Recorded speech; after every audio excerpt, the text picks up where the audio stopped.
नमस्ते है जी। धैर्यवान हीलिंग साइंस से मैं हूँ धैर्यवान, आपका अपना हीलिंग मास्टर। साथियों, आज हम फिर से साल के उस समय में आ गए हैं जहाँ खुलता है साल का सबसे आखिरी और सबसे शक्तिशाली पोर्टल। क्योंकि जब भी कोई चीज़ आखिर में होती है तो उसमें वजन ज़्यादा होता है, डेंसिटी ज़्यादा होती है। और इस साल का आखिरी पोर्टल जिसका नाम है 12-12 पोर्टल, 1212 पोर्टल, वो और ज़्यादा शक्तिशाली इसलिए हो गया है क्योंकि इस साल बैठ रहा है नंबर का सबसे शक्तिशाली कॉम्बिनेशन, 3, 6 और 9 का कॉम्बिनेशन। एक आम आदमी से लेकर के हीलर, साधक, योगी, हर कोई इसका अपने अपने तरीके से लाभ उठा सकते हैं, अपनी शक्तियों को, अपनी सिद्धियों को ऊपर की तरफ यानी कि उधरगामी कर सकते हैं। जीवन की छोटी मोटी इच्छाएं तो बहुत आसानी से पूरी होने वाली है इस पोर्टल में। क्या करना है, कैसे करना है, ये मैं आपको समझाऊंगा। बहुत शक्तिशाली पोर्टल है। थोड़ा ध्यान से, थोड़ा थोड़ा ध्यान से, काम से थोड़ा ब्रेक लेकर के इस रिचुअल को कर लेना। आप मुझे दुआएं देंगे, आशीर्वाद देंगे कि मैंने ये आपको क्या ही बता दिया। तो चलिए आते हैं सबसे पहले कि ये 369 पोर्टल कैसे है। 12-12-2025, 12-3, 12-3, 3-3-6 और 2025 का 9। क्या हुआ? 3, 6 और 9 बन गया ना 369 पोर्टल। अब इस 369 पोर्टल पे हमें वही करना है जो हम हर 369 रिचुअल पे करते हैं। क्या? सुबह 3 बार, दोपहर और शाम के बीच में 6 बार और रात को सोने से पहले 9 बार। यही रिचुअल इसी में दोहराएंगे। लेकिन इस कॉम्बिनेशन में एक और शक्तिशाली बात यह है कि ये सारा कॉम्बिनेशन पड़ रहा है शुक्रवार को, लग्जरी वीनस, नंबर 6, छठवां दिन। और इस पूरे कैलकुलेशन को ऐड करोगे तो भी निकल के आएगा 6, यानी कि 6666 भी है। 369 पोर्टल के साथ 66 की एनर्जी, ये अपने आप में बिल्कुल मटेरियलिस्टिक भौतिक सुखों को आकर्षित करने वाला है। यहाँ आप आध्यात्मिक गोल्स के लिए ज़्यादा एफर्ट मत करना, इसमें उसकी शक्ति कम है। इसमें भौतिक सुख, गाड़ी, बंगला, पैसा, रिश्ते, मान सम्मान, वैभव, मटेरियलिस्टिक थिंग्स, इसके लिए आप मैनिफेस्ट करेंगे और ये बहुत शक्तिशाली तरीके से काम करेगा। क्या करना है? क्योंकि शुक्रवार का दिन है तो शुक्र के लिए सबसे पहले रेमेडी होनी चाहिए। गुलाब जल, नहाने के पानी में गुलाब जल डालकर स्नान करें। कितना?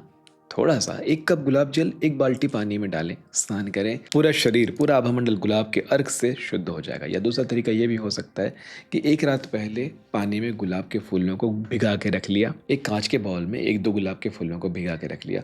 सुबह स्नान के बाद उसी गुलाब की पंखुड़ियों से अपने ऊपर आचमन किया, अपने चेहरे पे लगाया, अपने माथे पे लगाया, अपने हथेलियों पे, तलवों में स्पेशली गुलाब के फूल से पानी डाला, अपने ऊपर पानी डाला। इससे शुक्र की रेमेडी आपकी पूरी होती है। आपका ऑरा, आपका आभामंडल खुल जाता है। कई बार सिर्फ हमारे अंदर की नेगेटिविटी, नकारात्मक ऊर्जा खत्म हो जाती है। कई बार मैनिफेस्टेशन नहीं हो पा रहा होता और इसका सहज कारण सिर्फ इसलिए होता है क्योंकि ब्लॉकेज है। नेगेटिव बिलीव, हमारे अंदर सब कुछ पॉजिटिव है लेकिन हमारे ऑरा में नेगेटिविटी भरी हुई है। बाहर से आई हुई नेगेटिविटी, हमारे माहौल से आई हुई नेगेटिविटी भरी होती है। तो शुक्र के इस रिचुअल से हम पहले इसे क्लीन कर लेंगे। अब इसके बाद हम प्रयोग करेंगे या तो क्रिस्टल, या तो गोल्ड सिल्वर, या तो सिक्के। सबके पास सिक्के तो उपलब्ध होते ही हैं। सिक्कों से जुड़ा हुआ रिचुअल, 3, 6 और 9 सिक्के। कोशिश करना कि एक ही तरह के सिक्के हों। 10 के सिक्के हों तो 10 के, 2 के सिक्के हों तो 2 के, 5 के सिक्के हो तो 5 के। ठीक है। अब इसके बाद क्या करना है? आपने एक बाउल जो बनाया था जिसमें गुलाब के फूलों को डाल रखा था, शुक्र की एनर्जी उसमें भरी हुई है। अब आप 3 सिक्के लेंगे हाथों में। इसको और भी तरीक़ों से किया जा सकता है। जैसे अक्षत के चावल के साथ किया जा सकता है, मिट्टी में, साफ मिट्टी में किया जा सकता है, शुद्ध गोबर में किया जा सकता है। गोबर का मतलब क्या? जो गाय घास खाने के बाद गोबर देती है। देखो, गाय अगर घास खाएगी तो गोबर देगी, अनाज खाएगी तो वो गोबर नहीं रहेगा, वो मल की तरह हो जाएगा। गाय का भोजन अनाज नहीं है, पका हुआ अनाज तो बिल्कुल भी नहीं। तो घास खाने के बाद जो गोबर आता है, साफ गोबर, चारा खाने के बाद, उस गोबर में भी ये प्रयोग कर सकते हैं। तो 3 सिक्के आपने लिए हथेलियों में और आपने अपने मटेरियलिस्टिक गोल्स के बारे में कहा, गाड़ी, बंगला, पैसा, मान सम्मान, इज्जत, शोहरत, रिश्ते, जो भी आपने ये उस बार आपने ये पूरी इंटेंसिटी से कहा, बोला, जो चाहिए वो मांगा बहुत गहराई से, 1, 2 या 3 जो भी आपकी ख्वाहिश है। 3 बार आपने उसे मांगा और उन सिक्कों को उस गुलाब फूल से भरे हुए पानी, गुलाब फूल डला हुआ पानी में डाल दिया। आपने ये विश किया, डाल दिया। फिर दोपहर से शाम का टाइम आएगा, 2 बजे के आसपास का, सेम काम 6 सिक्कों के साथ या 6 क्रिस्टल्स के साथ, जो हम हाथों में गलों में पहनते हैं वैसे क्रिस्टल के मोतियाँ, आप ये कर सकते हैं। या फिर सोने या चांदी के सिक्के कर सकते हैं। ये लेकिन ये सब महंगी चीज़ें हैं, नॉर्मल सिक्कों का प्रयोग करें।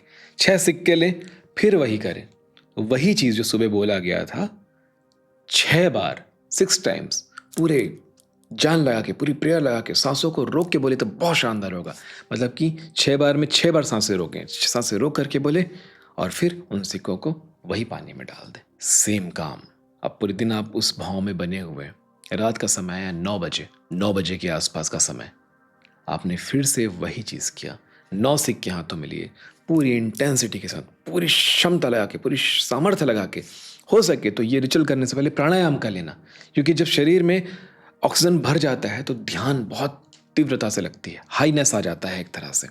फिर से 9 बार वही चीज़ किया, वही अपनी ख्वाहिशों को दोहराया और उसे पानी में डाल दिया। जितना आसान लग रहा है ये रिचुअल, उतना ही मुश्किल है, क्योंकि सुबह 3 बार तो कोई भी कर लेता है, 6 बार में क्षमता आधी हो चुकी होती है और रात तक क्षमता तकरीबन ख़त्म हो चुकी होती है।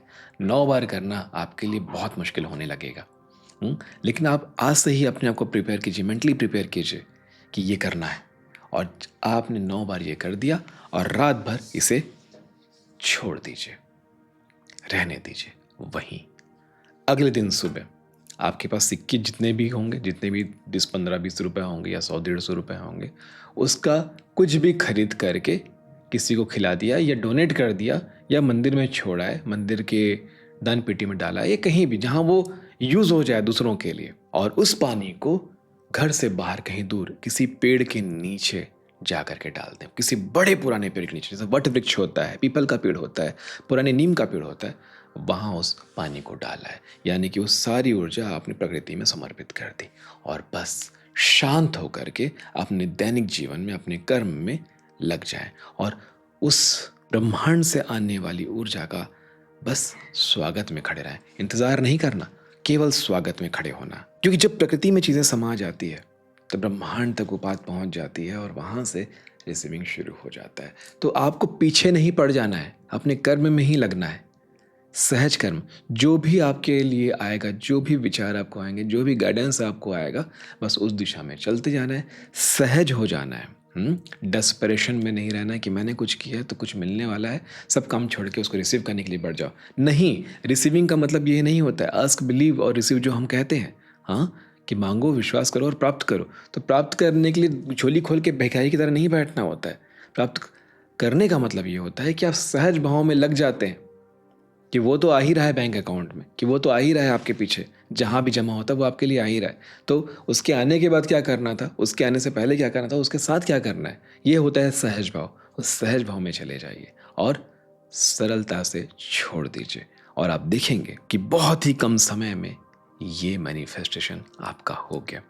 जितनी जल्दी हो, जब भी हो, कमेंट में आकर प्लीज़ मुझे बताना। मुझे बहुत अच्छा लगता है जब आप लोगों की कामना साकार होती है। ठीक है जी, आशा करता हूँ ये अध्याय भी आपको बहुत अच्छे से समझ में आया होगा। मिलते हैं आने वाले अध्यायों में, तब तक के लिए नमस्ते है जी।